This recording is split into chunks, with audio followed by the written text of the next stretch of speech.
Bueno, vamos a arrancar entonces con la unidad número 2.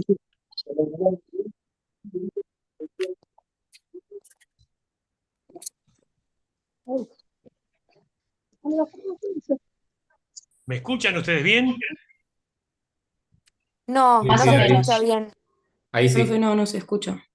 Vamos a mirar.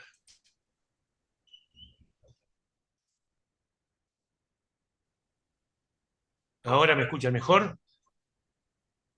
Sí, ahora sí. Ahora sí, mucho mejor. No.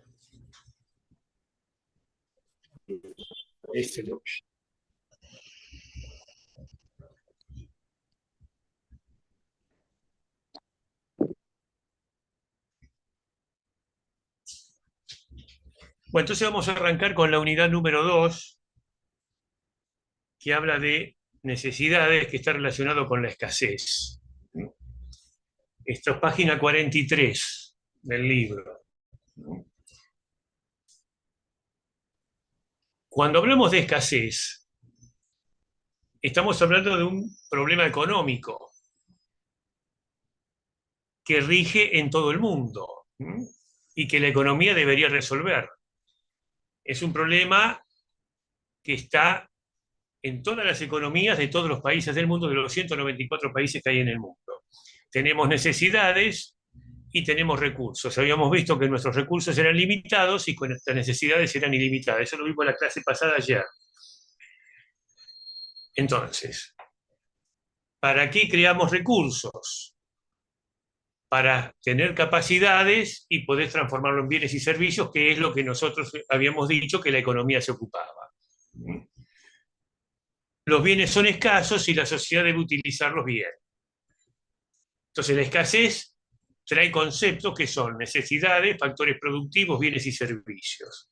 Y ahí aparecemos con necesidades. La palabra necesidad parece muy sencilla, todo el mundo la utiliza, pero la mayoría tiene el concepto equivocado de lo que es una necesidad. Necesidad es el deseo, sensación de carencia de algo unida al deseo de satisfacerlo. ¿Qué significa eso? Significa que si yo no quiero tener un auto, no tengo necesidad de tener un auto. Significa que si yo tengo un auto y deseo tener otro auto, tengo necesidad de tener otro auto. No es lo que dice el común denominador de la gente, que ¿para qué querés un auto si yo nunca tuve auto y no tuve nunca ningún problema económico? O voy a gastar mucho teniendo un auto, me conviene no tener auto. Imagínense que si todo el mundo pensara así en economía, nadie tendría un auto. Y si nadie tendría un auto, en las fábricas de auto trabajan miles de millones de personas por año en el planeta. Si bien no hay muchas fábricas de autos, los autos tienen vidrios, plásticos, electricidad, bueno, un montón de cosas que son complementarias y son muchísimas las personas que trabajan. Lo que implica que es necesario que nosotros consumamos en economía. Si no consumimos, tenemos problemas. Entonces, las necesidades tienen un carácter económico y satisfacen los recursos, que son escasos. Siempre hablamos de necesidades en general, pueden ser materiales, si hablamos de bienes, o inmateriales si hablamos de servicios. Ahora vamos a ir después a bienes y ahí vamos a definir cada uno. El término generalmente necesidad es subjetivo, por eso presenta tantas dificultades un concepto único. Porque al haber una palabra deseo en la definición, el deseo es subjetivo.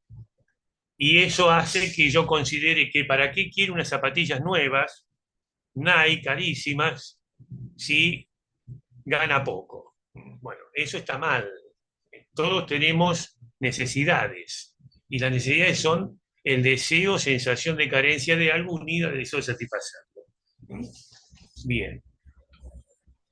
¿Vamos bien hasta ahí o hay alguna dificultad con el concepto? ¿Le puede dar F5 así se ve la pantalla completa, profesor? ¿Cómo? No Que escuché. no se ve el último renglón. Si le da F5, aprovechamos mejor la pantalla. Bueno, ahí me fijo, F5. Ahí le puse F5. Bien. ¿Lo ven ahora? Se fue a otra página. Cambiamos de página. A ver, no.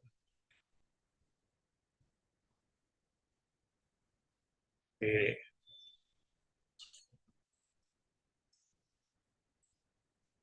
ahora sí. Ahí se vio.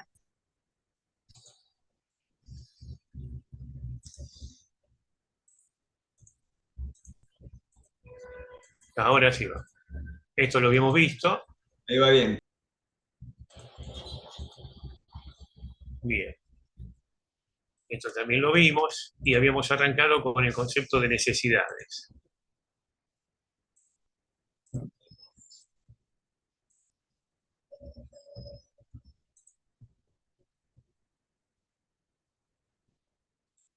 Bien.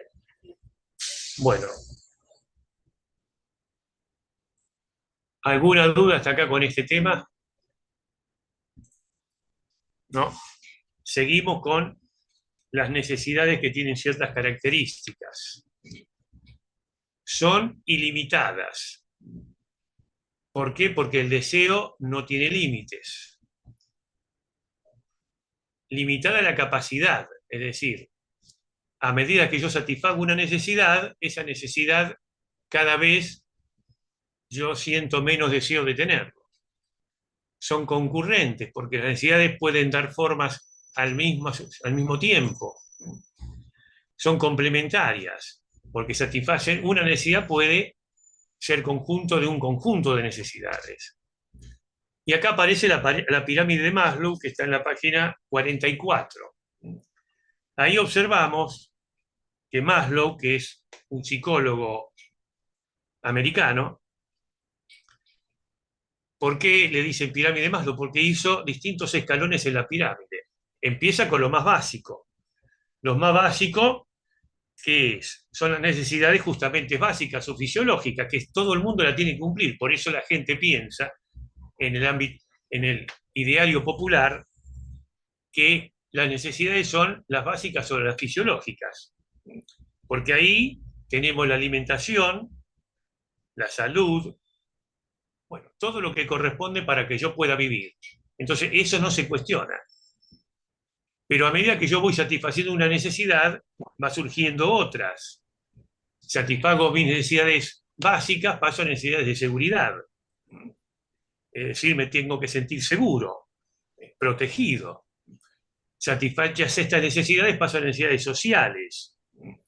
¿Por qué? Porque nosotros tenemos un desarrollo social.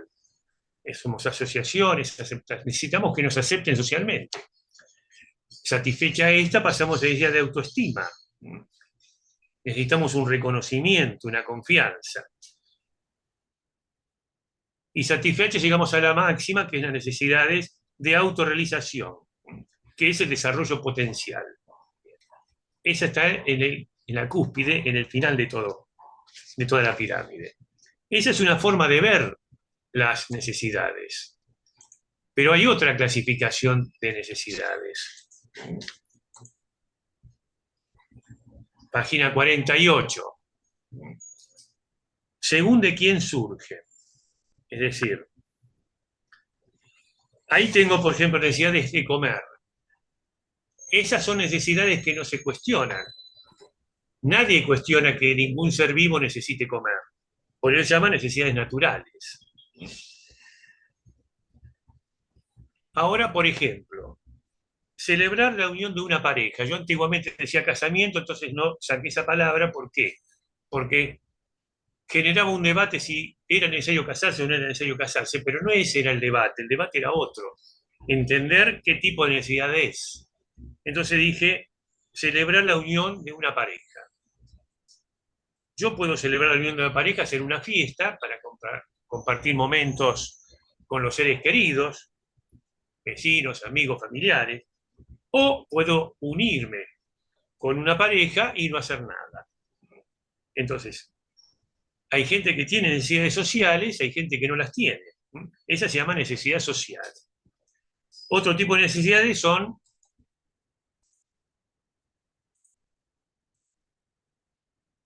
necesidades de la sociedad. Acá dice sociales y tiene que decir de la sociedad. Bueno, de la sociedad. Por ejemplo, el transporte es una necesidad que surge en forma individual y termina siendo aplicada para todo el mundo. El orden público es una necesidad que nosotros necesitamos para poder circular libremente, si no, no podemos circular. Si tenemos miedo que nos pase algo, no podemos circular. Según la naturaleza, según su naturaleza, por ejemplo, el vestido, la ropa, son necesidades primarias, vitales, básicas, biológicas, nadie las cuestiona. Pero si hablamos del turismo, acá sí podemos cuestionarlo. Yo, por ejemplo, durante 10 años no me fui de vacaciones a ningún lado. ¿Por qué suponen ustedes que yo no me fui de vacaciones a ningún lado? Es fácil, si estamos viendo economía, será por culpa de la economía. Y sin embargo, a mí no me pasó nada. Acá estoy vivito y coleando. Bueno, ¿eso significa que yo no tengo una necesidad de hacer turismo o de vacaciones? No. Eso significa que yo resistí, pero yo tengo necesidad de descansar. Eso se llama necesidades secundarias o relativas. También responden a la misma definición, según el momento en que deben satisfacerlas. Ahí tenemos necesidades presentes, que son corto o mediano plazo, y necesidades futuras, que son a largo plazo. Se cumplen luego de mucho tiempo. Bien. ¿Vamos bien hasta acá o hay alguna duda con esto? Vamos bien, profe. Bueno, seguimos con bienes. Los bienes son medios materiales que se utilizan para satisfacer las necesidades de las personas. Esa es la diferencia con los servicios, que son inmateriales. Son exactamente lo mismo. Si ustedes agarran un libro antiguo, para los antiguos los bienes y los servicios eran lo mismo. Y hoy no son los mismos, porque uno es material, el otro es inmaterial. Dentro de los materiales, podemos clasificar los bienes. Entonces, según su carácter, por ejemplo, el agua. El agua es un bien, pero el agua no tiene dueño. El agua no tiene precio, es gratis. Entonces, el agua es abundante, por lo tanto es un bien libre. Tenemos las sillas. Las sillas, al revés del agua, tienen dueño, tienen precio, no existen en abundancia, en exceso, por lo tanto se llaman bienes económicos. Según su naturaleza, una máquina es un bien, por ejemplo, una prensa hidráulica, que sirve ¿para qué? Y sirve para producir otros bienes. A mí una prensa hidráulica no me sirve para nada, porque yo no soy fabricante de nada. Yo lo único que hago es ser docente. Por lo tanto, no te necesito una prensa hidráulica. Se llaman bienes de producción o de capital. Una mesa, a diferencia de la máquina, me es útil. Ese bien es un bien de consumo durable, porque yo espero que la mesa me dure mucho tiempo. Un alfajor capitán del espacio triple chocolate, ¿cuánto puede durar en este momento? Y puede durar 2 minutos. Entonces, no va a durar mucho tiempo, son bienes de consumo no durables. Según su función. Por ejemplo, la lana es un bien, pero es un bien que debe sufrir transformaciones, por lo tanto es un bien intermedio. Si yo hablo de una camisa, la camisa también es un bien, pero no debe sufrir ninguna transformación, ya tiene todas las transformaciones realizadas, por eso se llama bien final.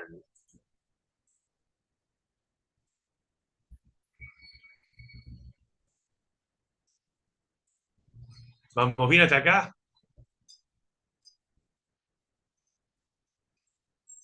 Sí, sí. Sí, Bien. sí. Bueno, insumos y consumo. Esto se llama input y output. Insumos son aquellos bienes que se transforman en bienes finales. ¿A través de qué? De una elaboración de un proceso productivo. Consumo, eso es lo que utilizan las personas, nosotros. También lo puede utilizar una industria para otros fines, según su propiedad. Una computadora es un bien privado, se llama. ¿Por qué privado? Porque tiene un dueño y yo la puedo usar si me la prestan.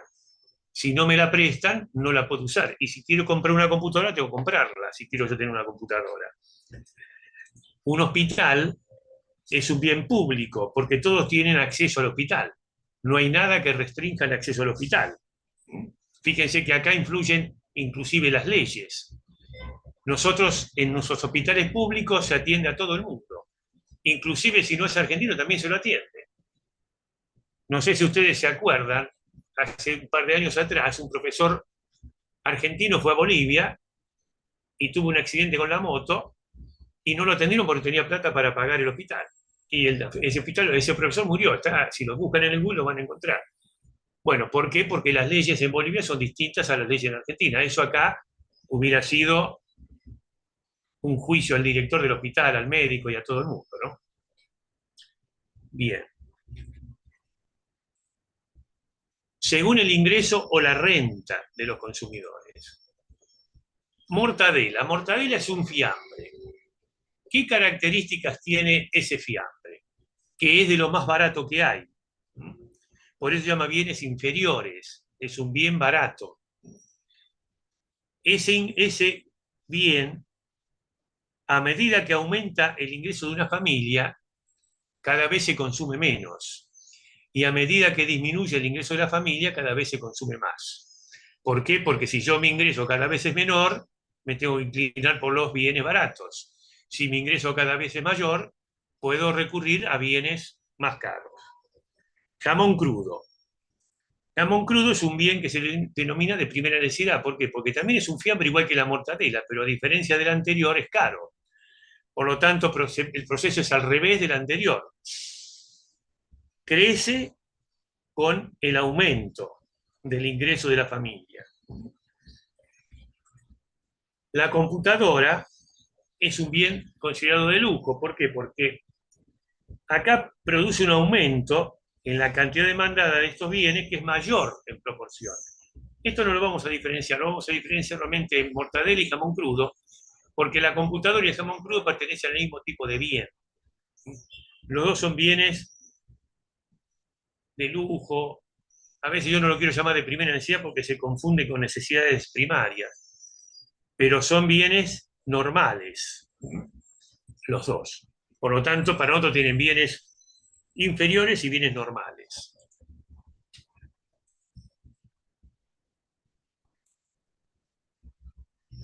Según el precio de los bienes relacionados. La manteca está relacionada con la margarina. Entonces, ¿qué pasa si aumenta el precio de la manteca? Si aumenta el precio de la manteca, la gente va a consumir menos manteca. ¿Y con qué va a reemplazar la manteca? Con la margarina. Por lo tanto, el aumento del precio de la manteca produce un aumento del consumo de la margarina. Y si fuese al revés, la disminución del precio de la manteca hace que la gente aumente el consumo de manteca, por lo tanto, va a disminuir el consumo de margarina.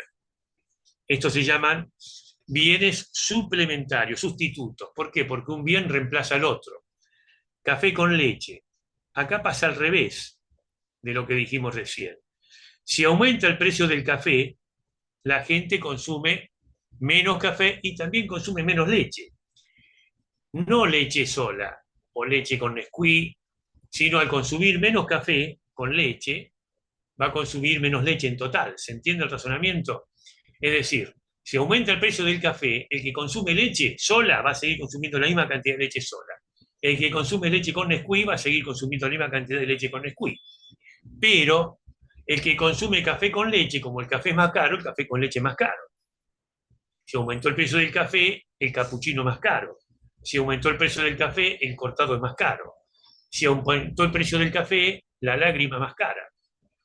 Todos esos que se consumen juntos se va a consumir menos, por lo tanto el total del consumo de leche va a disminuir afectada por el precio del café. Si hubiese bajado el precio del café, hubiera sido al revés. Luego tenemos, según Veblen. Veblen es un economista y sociólogo norteamericano ¿Qué hizo Veblen?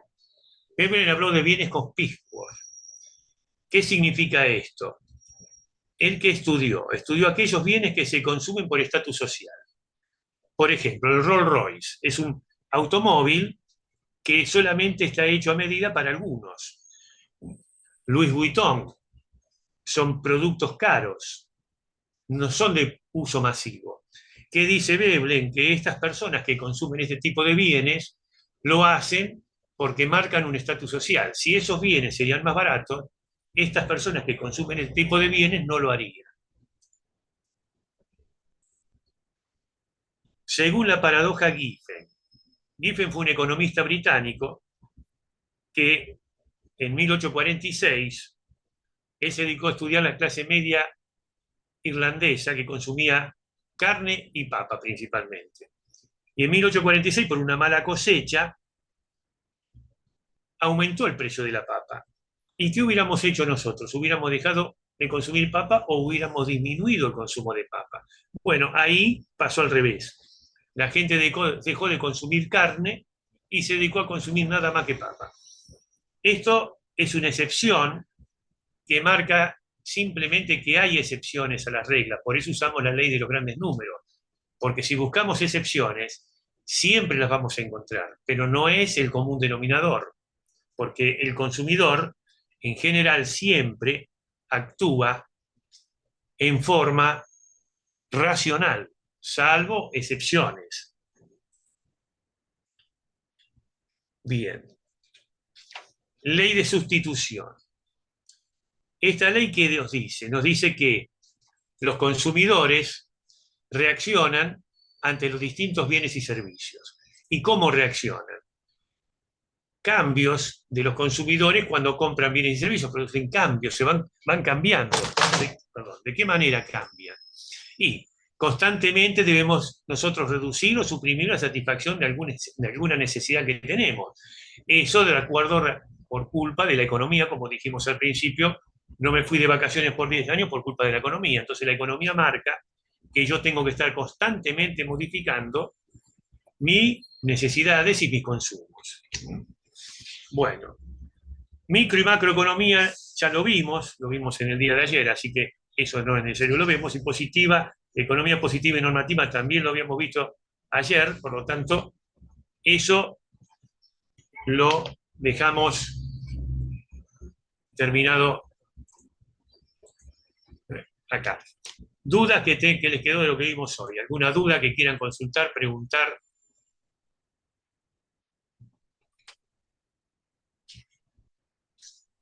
Sí. ¿Qué era lo que cambiaba según la economía? Las necesidades, no. ¿Cómo se comportan los consumidores?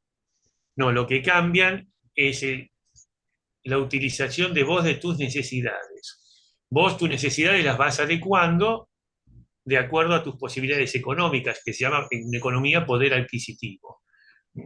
Si se reduce tu poder adquisitivo, vas a tener que resignar algunas necesidades tuyas. Por eso vas a sustituir, se llama ley de sustitución, porque vas a sustituir algún bien o algún servicio por otro bien u otro servicio que probablemente sea más barato o más caro si te va muy bien.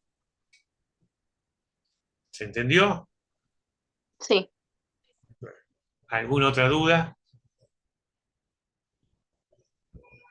No, profe. Sí, profe, una preguntita. ¿Esto incluye la unidad 2 y 3 o solamente la unidad 2? Esta es la Bien. 2. Factores productivos no lo vimos. Si quieren, vemos factores productivos hoy y no vamos mañana, jueves. Vemos la unidad de mañana. Así que, como No sé quieran los ustedes, demás. yo no tengo problema. Perdón, yo lo que no explico que está acá en el libro es elasticidad. Yo ese concepto no lo logré entender. Porque no llegamos todavía.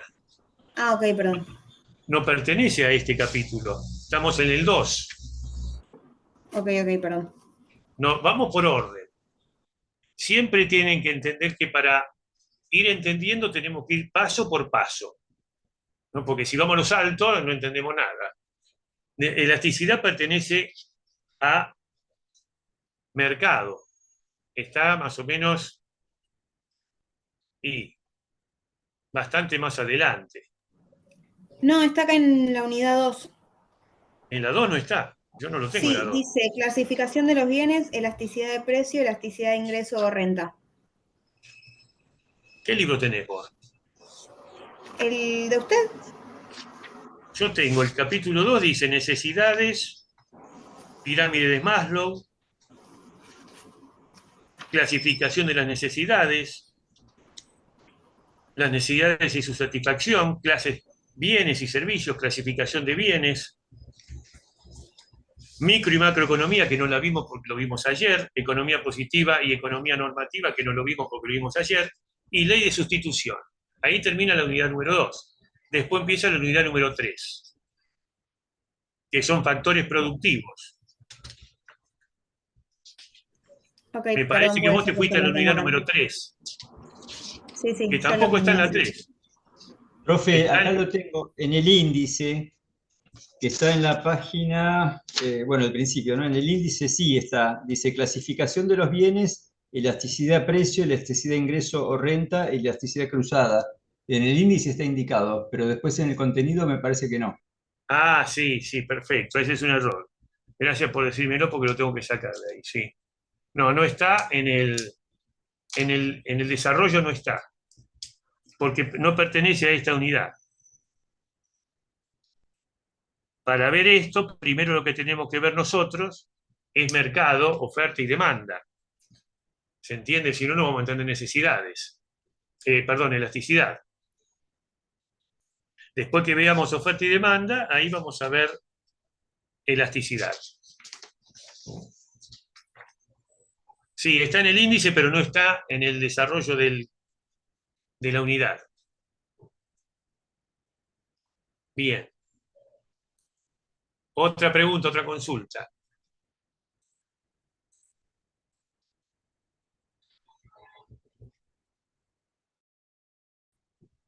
Profe, si vemos la unidad 3 hoy, la unidad 4 la veríamos el lunes, ¿no? Correcto, correcto. Exactamente. Ok. Y bueno, métale nomás. Bueno, entonces abrimos el día 4, no hay ningún problema. Entonces acuérdense que mañana no tienen que ir entonces. ¿Se entiende? Bueno, Porque si no van a... Bien. Sí, quédese tranquilo que de eso no nos vamos a olvidar. Ah, no se van a olvidar de... Ah, bueno, me quedo más tranquilo ahora entonces. Porque ahora tengo que... Tengo que borrar esto. Acá. Tengo la anterior. Ahora tengo que ver cómo hago para sacar esta. Y porque yo generalmente no uso mucho el Zoom, uso generalmente el Meet. Pero, a ver, esta.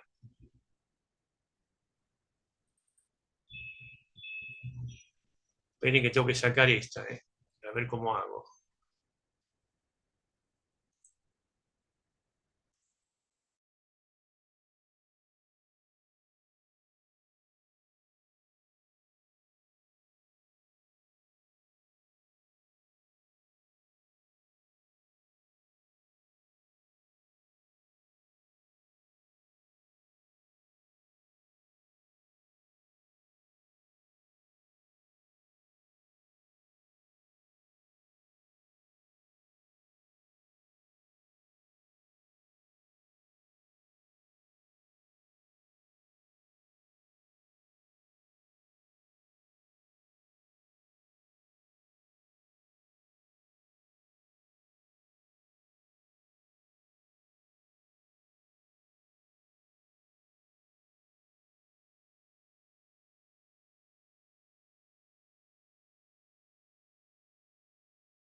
¿De acuerdo?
Hola, ¿me escuchan ahí? Sí, Sí, sí, sí. profe. Sí, Se sí. escucha perfecto. Se escucha. Perfecto. Sí, Bueno, perfecto. no le voy a poder pasar el PowerPoint, pero no importa porque ustedes tienen igual todo el material, así que lo van mirando a medida que vamos avanzando. ¿Les parece? Vamos a estar en la página, unidad 3, página 59. Acá vamos a arrancar con factores productivos. Al hablar de factores productivos, ¿qué estamos haciendo referencia a esto? Que las personas satisfacen sus necesidades en el mercado de los bienes y servicios. Y esos factores productivos son los recursos, es decir, los servicios necesarios. ¿Cuáles son nuestros recursos o factores productivos que son sinónimos esas dos palabras? Bueno, uno es tierra, también conocida como recursos naturales, trabajo, capital, y el último, el cuarto, capacidad empresaria, también conocido como entrepreneurship. Tierra o recursos naturales. Bueno, ahí hacemos referencia a la tierra cultivable y a la tierra urbana, a las dos, y a todo aquello que surge de la tierra. Por ejemplo, el carbón es tierra. ¿Por qué? Porque es un mineral que surge de la tierra, no es que el hombre lo produce. No existe producción de carbón. Entonces, petróleo es tierra porque surge de la propia tierra. Trabajo, ahí tenemos la diferencia entre trabajo físico e intelectual. En los dos intervienen tanto lo físico como lo intelectual. El médico, para trabajar, se prioriza la parte intelectual, pero el físico también lo utiliza. El albañil prioriza lo físico, pero también utiliza lo intelectual. Es decir, hay una combinación de los dos factores. El capital. El capital, acá nosotros hacemos referencia generalmente al capital productivo. Entonces hay distintos tipos de capitales. Uno puede ser el capital físico, productivo o real. Ese se divide en dos partes. El fijo, capital fijo, que es el capital fijo, los edificios, las maquinarias, esas máquinas que duran varios periodos productivos. Por eso se llama fijo. Está el otro, el circulante. Son aquellos bienes inmateriales, esos bienes intermedios que vimos recién, por ejemplo la lana, que sufre transformaciones. Entonces, esos dos son los dos capitales que pertenecen al capital físico, productivo o real. Luego tenemos el capital humano, mal llamado capital humano. El ser humano no es un capital, porque el capital, cuando nosotros hacemos referencia a capital, como hacemos referencia a recursos, estamos haciendo referencia a algo material. Y el ser humano es más que material, es decir, también tenemos afecto, también tenemos otras cosas más además de lo material. Pero como todo el mundo lo sigue llamando capital humano, y todo el mundo en el sector público y en el sector privado hablamos de recursos humanos, bueno, lo seguimos utilizando, pero no está bien llamado. ¿Qué es el capital humano? Es la experiencia, la educación, la formación que tiene ¿para qué? Para poder producir mucho mejor. Luego tenemos también el capital financiero. El capital financiero es el que no es directamente utilizado para la producción, pero sí es necesario para la producción, porque necesito comprar máquinas. Y cuando tengo que comprar máquinas, tengo que recurrir al capital financiero a través de distintos activos. Y la capacidad empresaria o entrepreneurship, esa es la cuarta, el cuarto factor productivo, el cuarto recurso, que es la capacidad que tiene el empresario. ¿Para qué? Para organizar y coordinar los tres anteriores, la tierra, el trabajo y el capital. ¿Para qué hace eso? Para maximizar el beneficio, es decir, para obtener ganancia. Luego vienen los agentes económicos, agentes productivos. Ahí tenemos a las familias, que también se las conoce como economía domésticas, como consumidores. Ahí estamos hablando de quién, de personas, de una persona. Y ahí esa persona consume bienes y servicios. También hablamos de empresas. Cuando hablamos de empresas, estas empresas se dedican a producir bienes y servicios. Las empresas producen los bienes y servicios, también consumen, pero producen bienes y servicios, y las familias generalmente consumen bienes y servicios. Bien. Y luego tenemos el sector público o el Estado, que ahí puede actuar como demandante, como oferente, como regulador, depende de las características que tenga el sector público. Luego viene el flujo circular de la renta.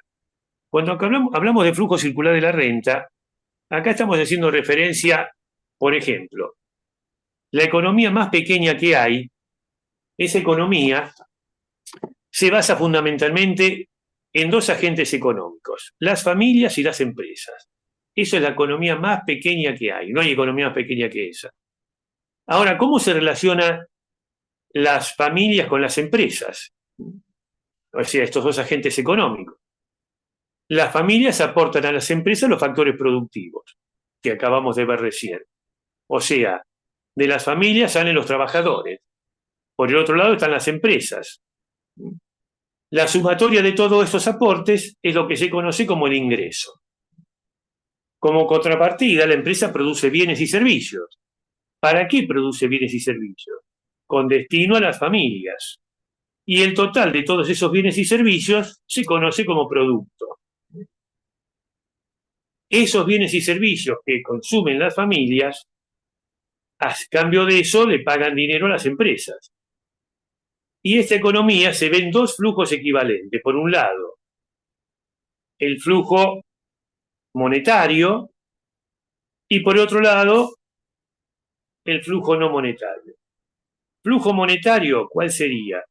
Bueno, el que está relacionado con el dinero. O sea, el consumo, yo cuando consumo un bien lo tengo que pagar. Entonces este flujo es monetario.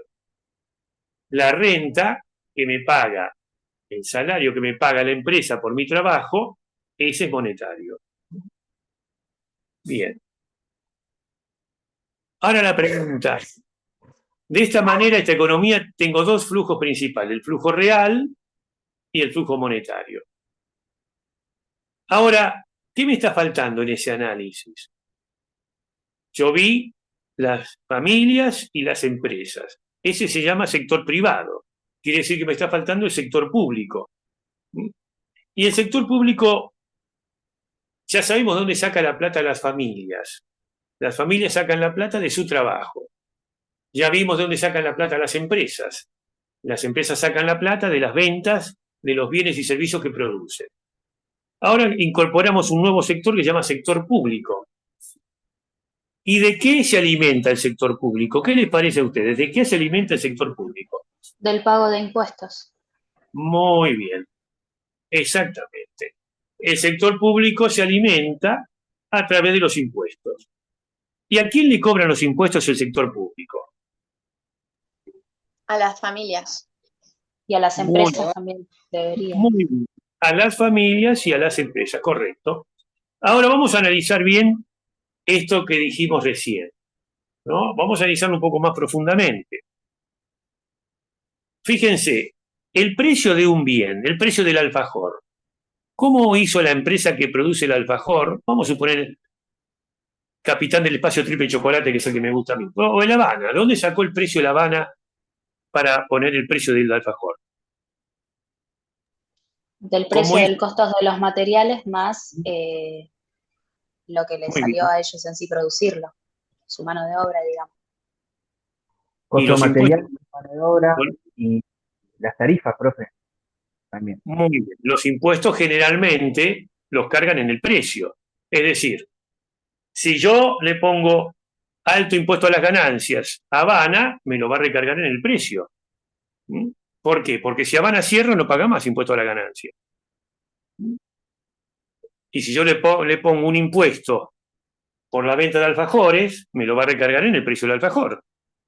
Quiere decir que entonces, la inmensa mayoría de los impuestos, ¿quién los paga?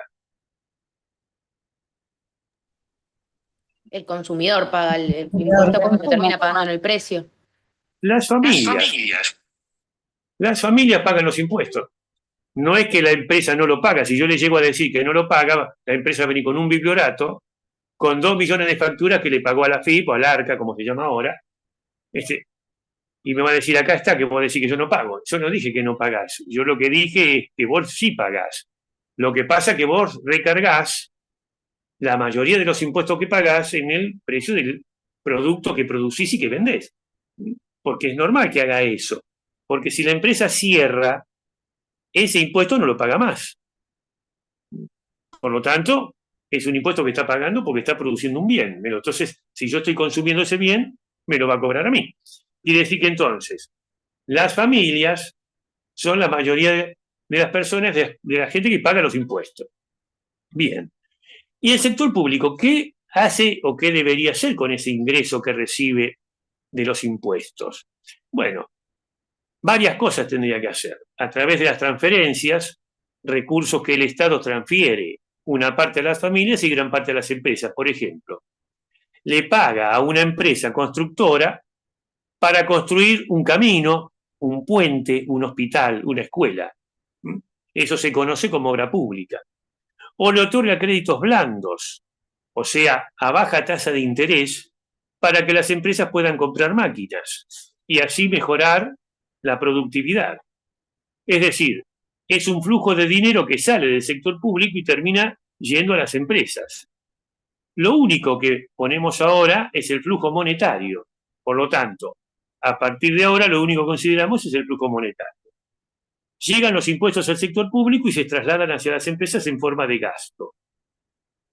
¿Y cómo recauda el sector público el dinero de los impuestos? ¿A través de qué organismo recauda? ¿Qué les parece a ustedes? El ARCA, profe. Bueno, el ARCA, conocido ahora el ARCA, antes AFIP, ese es un organismo. Bien. Después tenemos otro organismo. ¿Cuál? ARBA también. Bien. También tenemos otro importante que es el ANSES, ahí recauda las cargas sociales. Tenemos aduanas, que cobran los aranceles de importación y exportación. Bueno, son organismos que recauda el sector público. Bueno, a las familias les llega el ingreso por su trabajo, le pagan su salario, su sueldo. Y con toda esa plata, ¿qué hacen las familias con la plata de los ingresos? ¿Qué les parece? La destinan al consumo, Muy Cubren bien, las necesidades. el pago de servicios. muy bien. Entonces, una parte del ingreso de que tienen las familias va al consumo. Otra parte, lo dijimos recién, tiene que pagar los impuestos. Bien. Y si le queda algo a la familia, si le llegara a quedar algo de ingreso, ¿qué hace la familia con ese dinero que le quedó? Intenta ahorrar. Muy bien, lo ahorra, es decir, lo canaliza a través del ahorro, correcto. Y lo canaliza a través del ahorro a través de los bancos. Entonces me pregunto, guardar plata debajo del colchón, como se decía antes. Antes esa frase no es que es un invento inconsciente. Antes la gente, como no había inflación, la gente guardaba la plata en el colchón. De ahí viene la plata de guardar la plata en el colchón, como el salario. ¿De dónde viene la palabra salario si es el dinero que me pagan por mi trabajo? Porque antiguamente se pagaba en sal. Lo que pasa que la sal no servía como medio de pago porque la sal es un producto higroscópico que absorbe humedad si es muy húmeda, si hay mucha humedad en el ambiente, lo cual es más pesada, y si es muy seco, elimina toda la humedad, queda muy seca y queda muy liviana, y si llega a llover se disuelve, lo cual no nos servía como medio de pago. Bien, entonces, ya tengo la plata. Si me la guardo en el colchón, ¿eso es ahorrar? ¿Qué les parece a ustedes? ¿Sí o no? No. No, No. porque con el Sí. tiempo No, pierde porque valor. quedaron. Perdiendo valor. Bueno, olvídense de la inflación. Supongamos que estamos en un país ideal donde hay inflación cero. Poner la plata en el colchón, ¿es ahorrar sí o no? Sí, Sí, Sí. sí. Eso no es ahorrar porque eso se llama atesoramiento. ¿Por qué? Porque para ahorrar tengo que ir al banco. Porque si yo hago eso, pongo la plata en el colchón, al banco no le ingresa dinero. Y si no le ingresa dinero al banco, ¿el banco me va a dar préstamos a mí? No. Ah, porque no No. tiene activos. Los bancos trabajan con la plata de la gente. Así nacieron. El origen de todo esto no fueron los bancos, el origen fueron los orfebres. Los orfebres que trabajaban la plata y el oro, ellos tienen el origen de todo este sistema. Ellos tenían una caja fuerte y ¿qué hacían ellos? La gente iba al mercado y existía inseguridad como ahora, no tanta como ahora, pero sí existía. Entonces, ¿qué pasaba? No se podían llevar las monedas de oro y de plata a la casa porque en el viaje le podían robar. Entonces empezaron a guardar la plata en la caja fuerte del orfebre. ¿Y qué hizo el orfebre? El orfebre vio que la caja fuerte de él estaba llena de monedas de oro, pero que el día del mercado se dice el día que la gente iba a hacer las compras, que no eran todos los días, y las compras y ventas en el mercado. Entonces el día del mercado iban las personas a retirar esas monedas de oro, pero de las, por ejemplo, 100 monedas de oro que tenía, 20 retiraban y 80 le quedaban, sin tocar. Entonces dice, ¿qué necesidad tengo de que me queden 80 sin tocar? ¿Yo qué puedo hacer acá? Y yo puedo tomar 60 monedas, dejo 20 por si vienen a retirar monedas de más, y las otras 60 las presto y le cobro una tasa de interés a cambio de eso. Y eso empezó a ser el orfebre.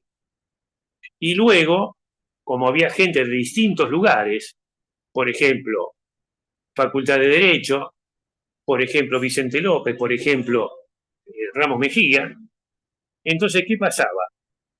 Volverse a Ramos Mejía, yo pensaba hacer a lo mejor operaciones comerciales en Ramos Mejía porque vivía allá, pero la plata la tenía el orfebre de la Facultad de Derecho.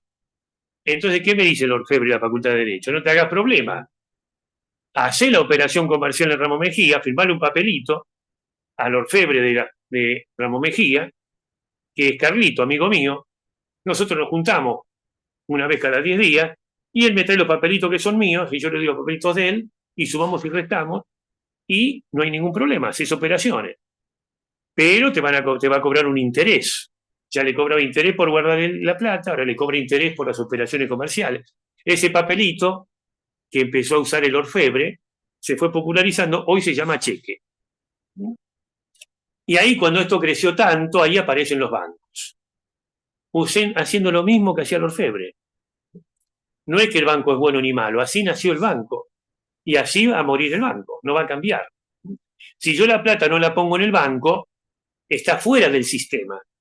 No importa si la tengo en dólares, si la tengo en euros, si la tengo en pesos, eso no tiene importancia. Sigue estando fuera del sistema. Por lo tanto, es plata que no, el Estado, el banco no puede prestar. Por eso dice que no forma parte del ahorro, se llama atesoramiento. Bien, entonces, si el banco le presta a las empresas y a las familias, la empresa con esa plata, por ejemplo, compra una máquina, dijimos recién. ¿Y a quién le compra una máquina a la empresa? Por ejemplo, la fábrica de alfajores Capitán del Espacio Triple Chocolate quiere comprar una máquina para fabricar alfajores. ¿A quién le compra la máquina? Otra empresa que produce máquinas para Muy bien, alfajores.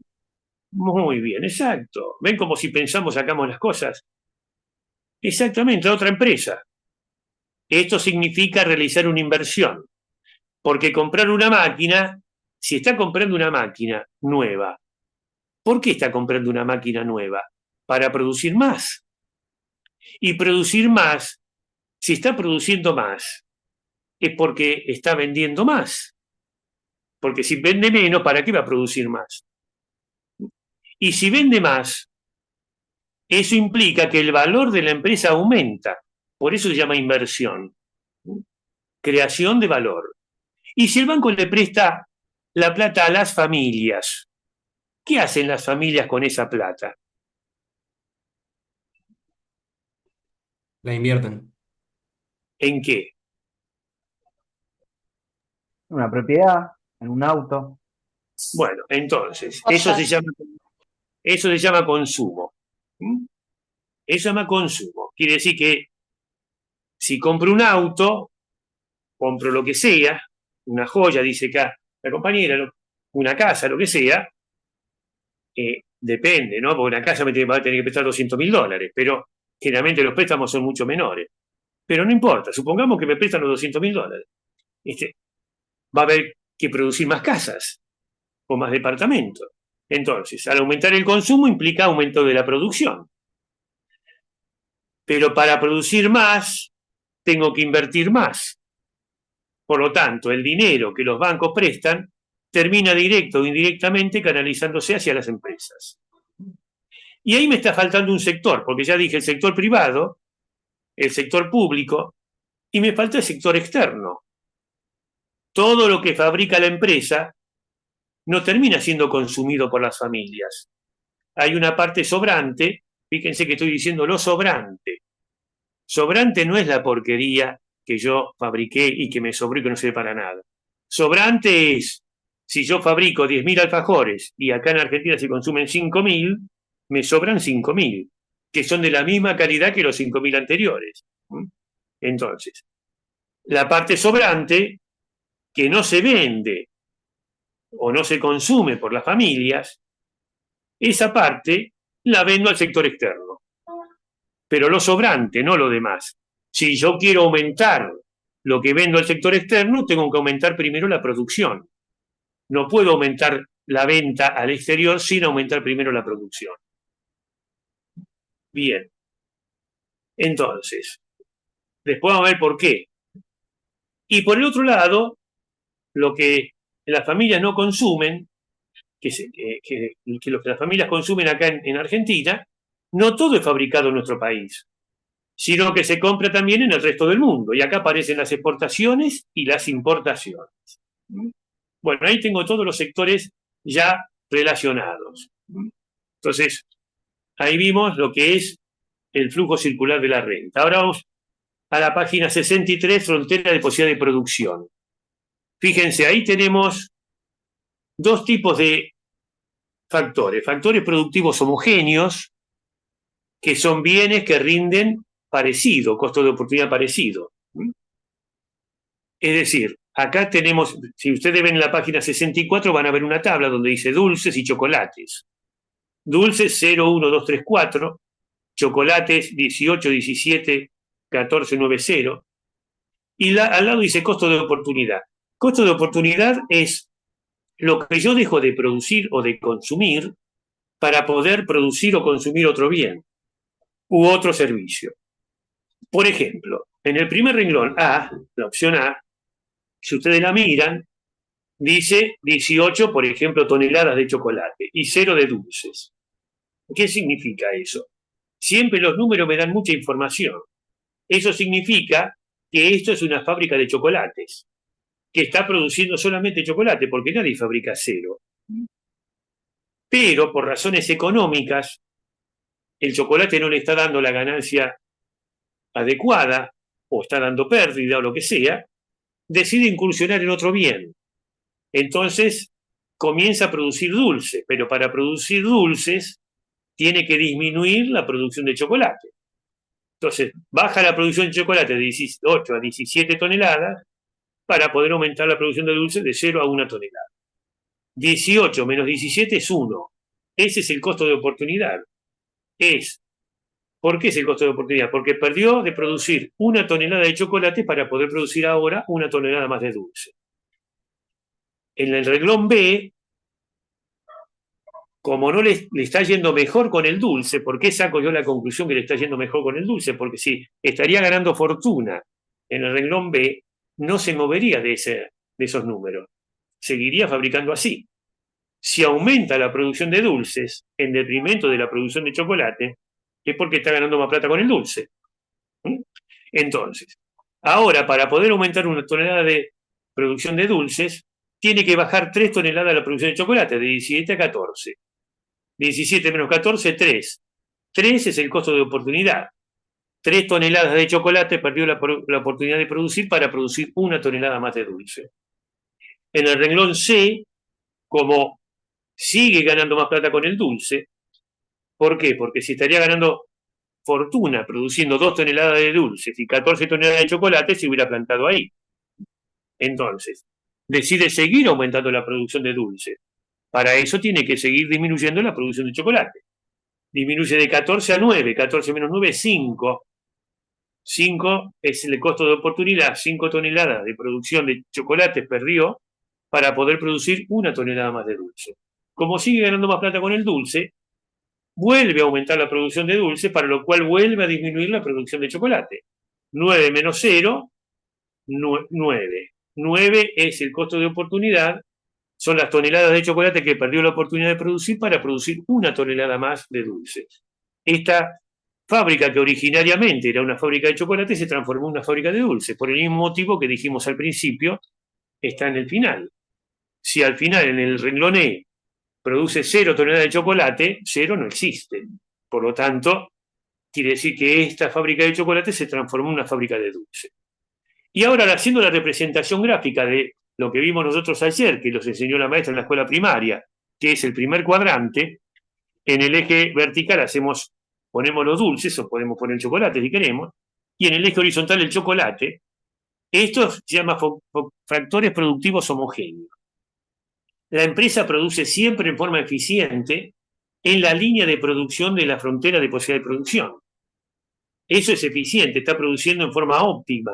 ¿Qué significa eso? Está produciendo al 100%. ¿Qué significa al 100%? Que todos los trabajadores están trabajando, todas las máquinas están funcionando, todo el espacio físico del edificio está ocupado. ¿Eso qué significa? Que puede producir por encima de esa línea, que es el factor de productivo en la FPP. No, por eso se llama inalcanzable. La frontera de posibilidad de producción, ahí tiene el límite, no puedo producir más del 100%, lo único que supera el 100% es la inflación. Después no existe más del 100%, porque el 100% es todo. ¿Puedo producir por debajo? Por debajo es ineficiente, eso significa que tengo pérdida. Si tengo pérdida, puedo hacerlo un mes, puedo hacerlo 2. Al tercer mes no lo voy a poder hacer más. Acá puede haber desplazamientos hacia la derecha, si hay crecimiento económico, o hacia la izquierda, si hay decrecimiento económico. Si la empresa crece económicamente, se puede desplazar la frontera de posibilidad de producción hacia la derecha. Es decir, va aumentando, pero eso lleva tiempo, lleva años. No se puede aumentar así nomás. Porque supongamos que yo estoy en el aula de la Facultad de Derecho, supongamos que ahí entran 100 alumnos, y yo digo, quiero que todos los alumnos de la Facultad de Derecho cursen economía en este aula para poder analizar la economía de esta manera, que este es el análisis de la economía, no perder tiempo analizando Adam Smith, Carlitos Marx, Keynes, sino analicemos esto, que acá es donde aplicamos razonamiento y entendemos. Bueno, la voluntad está, porque yo digo quiero. ¿Entran todos en el aula 49? No entran. Ahora, fíjense, si yo miro por la ventana de la Facultad de Derecho, al costado, atrás de la Facultad de Derecho, en un costado, está el ferrocarril, tiene un montón de terreno baldío. La Facultad de Derecho es de la Universidad de Buenos Aires. ¿Y la Universidad de Buenos Aires de quién es? Del Estado. Muy bien. ¿Y el ferrocarril? Muy bien. ¿Y el ferrocarril de quién es? También del Estado. Entonces el terreno no lo tengo que comprar, si es mío. Tengo el terreno ya ahí, lo tengo ahí gratis. Lo único que tengo que sentarme con ferrocarril y firmar un convenio, nada más que eso. Una firmita es, en una carilla. O sea, el terreno está gratis. Bien, tengo el terreno, que es mío. La clase próxima, ¿está el aula magna gigante para albergar a 10.000 alumnos? No. Imposible. Eso va a llevar años. Porque yo, por más que firme el convenio, después hay que hacer los planos, hay que habilitarlo municipalmente, hay que hacer el edificio, todo eso lleva tiempo.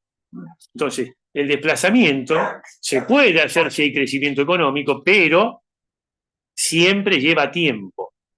Puede ser hacia la derecha si hay crecimiento, hacia la izquierda si hay decrecimiento. También puede haber desplazamientos que no sean paralelos. Por ejemplo, en este caso, si miran la página 66, ustedes van a ver que hay más crecimiento en chocolate que en el dulce. Y abajo, en la misma página, pero más abajo, también hay crecimiento más hacia el dulce que hacia el chocolate. Bien. Eso se llaman factores productivos homogéneos, pero también hay factores productivos heterogéneos, que cuando son bienes diferentes que tienen distintos costos de oportunidad. Por ejemplo, soja y muebles. Ahí tenemos en la página 67. Fíjense, entonces, cuando son heterogéneos, no es una línea recta, es una curva que puede ser cóncava o convexa. Cóncava cuando tiene costo de oportunidad creciente, es decir, que va la panza hacia afuera, por eso es cóncava. Si es decreciente el costo de oportunidad, va la panza hacia abajo. Entonces, convexa. Y después pasa lo mismo que antes, puede haber desplazamiento hacia la derecha si hay crecimiento económico o hacia la izquierda si hay decrecimiento económico, y también puede haber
Hola, ¿me escuchan? Sí. Sí. Ahí sí. Sí, profe. Bueno, ¿hasta dónde llegamos? ¿Hasta dónde llegaron? ¿Me escucharon?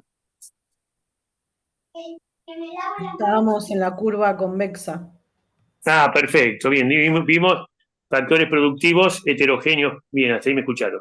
Bueno, después pasa exactamente lo mismo que el anterior. Se puede desplazar para la derecha si hay crecimiento económico y para la izquierda si hay decrecimiento económico. Y también puede ser que crezca más hacia los muebles que hacia la soja o hacia la soja que hacia los muebles. Y por último nos queda, para cerrar, la ley de rendimientos decrecientes. Acá lo que está diciendo es lo siguiente, que cada vez que nosotros utilizamos una unidad más del insumo variable, acuérdense que nosotros los insumos pueden ser fijos o variables. Variable es el trabajo, fijo es el capital. Entonces, ¿qué hace? Se mantiene constante. Si nosotros mantenemos constante todos los insumos y agregamos solamente el variable, aumentamos el trabajo, puede que aumente la producción, pero también puede disminuir la producción. Por lo tanto, no siempre va a aumentar la producción. Es un factor que va a depender de los factores que aplique. La producción se obtiene por cada unidad de factor que yo estoy utilizando, variable. Bien. Es decir, cada vez que yo voy incorporando una unidad de factor variable más, va a ir disminuyendo la producción si se mantienen constantes los otros factores. Bueno, terminamos con la unidad número 3. Y decir que esta era la clase de mañana. ¿Alguna duda con esto que vimos hoy? Entonces, está todo en el libro, no es necesario el PowerPoint. No, porque está todo acá en el libro. El PowerPoint era lo mismo que el libro, era exactamente igual. O sea, si lo tenía mejor, lo veían, pero Si tenés el libro adelante, lo mismo.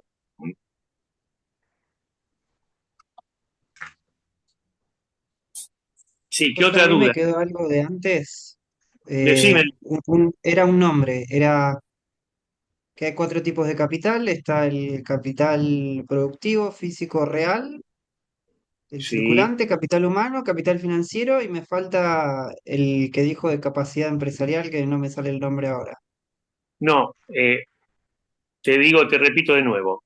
Los factores productivos son 4.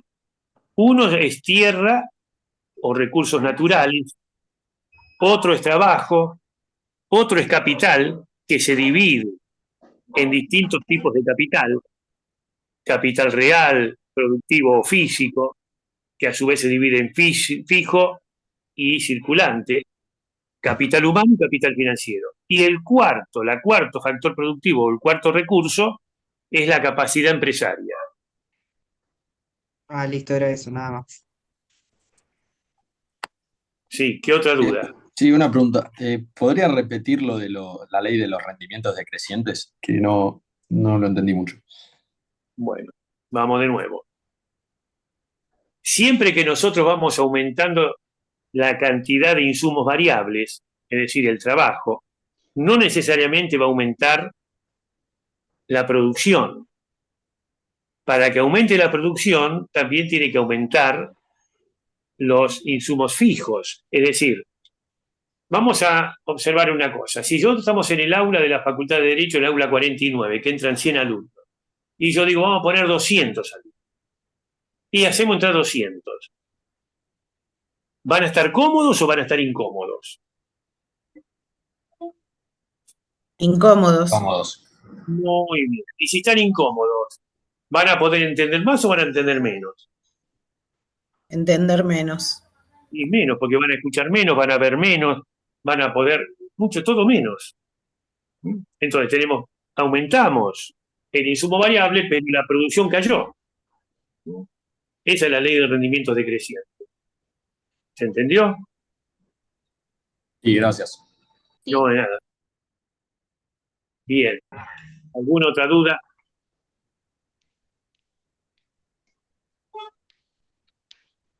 Con los trabajos prácticos, ¿cómo van? ¿Vieron la película Tiempos Modernos?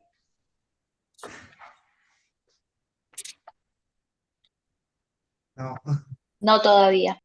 Bueno, no importa, igual tienen tiempo todavía, así que no hay problema. Bueno, ¿alguna otra duda? Acuérdense entonces que mañana no tienen que ir porque vimos la clase, la vimos hoy.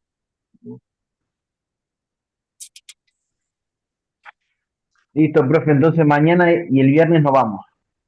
No, el viernes tienen que regularizar todos los trabajos prácticos de la semana. Eso era lo que tenían que hacer ustedes. Mañana no, porque mañana esta clase ya la vimos. Nos adelantamos, lo vimos hoy, que lo pudimos ver y listo, pues no tienen que ir mañana. Bueno, entonces nos vamos a ver nosotros el lunes próximo. Ok. Genial, profe, gracias.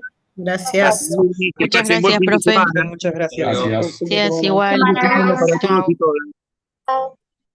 Chao, profe, gracias.